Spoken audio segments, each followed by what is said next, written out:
Hi, my name is Kadeem, and this is the introduction to 2 mic stereo recordings.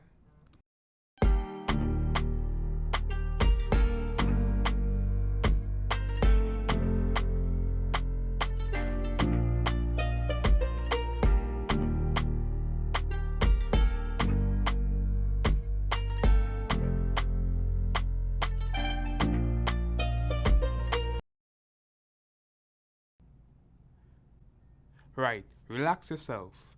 Before we start to turn the pot, we need to get the ingredients. So, what is stereo recording?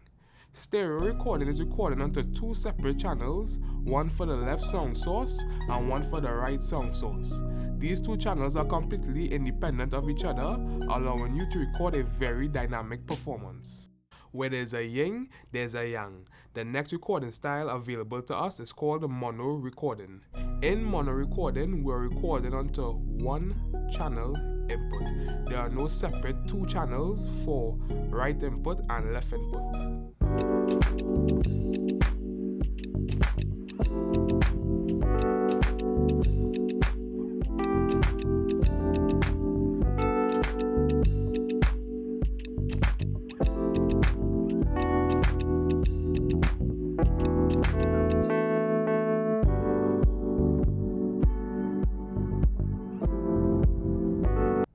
So, in comparison, stereo just gives more width and detail to recording. It gives the listener that surround sound effect, and that is why we prefer stereo over mono recording in mainstream music. The next topic is room acoustics. The sound of your environment has a lot to do with how your instrument is perceived.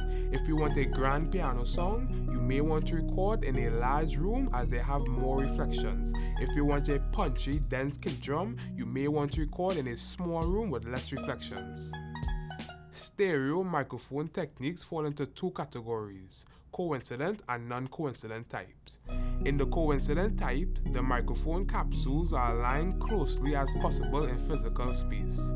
In the non-coincident type, the microphone capsules are spread at a given distance. The next topic is polar patterns. There are 6 microphone techniques to choose from, but each utilizes specific polar patterns to get the job done. A polar pattern can be defined as the direction a signal is detected by a microphone. Polar patterns also help to solve the problems we have with phasing and bleed. First, we have the cardioid.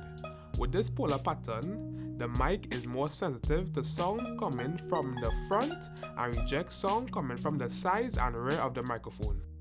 Second, we have bidirectional. With this polar pattern, the mic is more sensitive to sound coming towards the front and rear and rejects sound coming towards the sides. Third, we have omnidirectional. With this pattern, you will be able to detect sound at a 360-degree angle. For the sake of these videos, we will be using 2 Shure SM57s alongside with 2 Audio-Technica 80, 40, 50 condenser microphones. Also, with these microphones, we could switch to different polar patterns. Now that we understand the science behind microphones and our environment, we are now ready to talk about stereo microphone techniques. The first technique we'll be doing today is the XY technique. This consists of 2 cardioid microphones aligned at a 135-degree angle with the diaphragms of the microphones adjacent to each other, the Stereosonic/Bloomline pair. Using 2 bidirectional microphones, one of the mics will be pointing directly towards the sound source, and the next mic will be perpendicular at a 90-degree angle. Third mic technique we have mid-side, using 1 cardioid microphone as the center source and 1 bidirectional microphone that will be placing vertically above the cardioid microphone to pick up the size of the room. And the ORTF. This technique consists of 2 cardioid microphones, but first we need to align the bases of the microphone to form a V. After you do that, we need to make sure that the microphone diaphragms is 7 inches apart from each other. Number 5, we have the NOS technique using 2 cardioid microphones.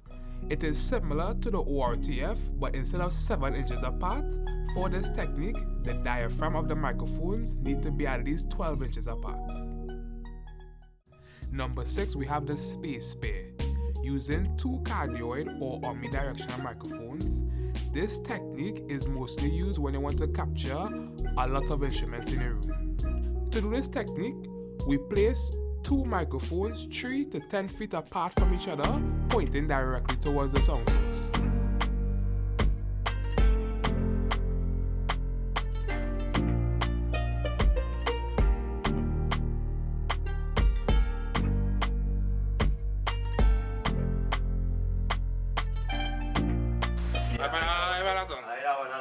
I like that one. That song? Play it too, I like it.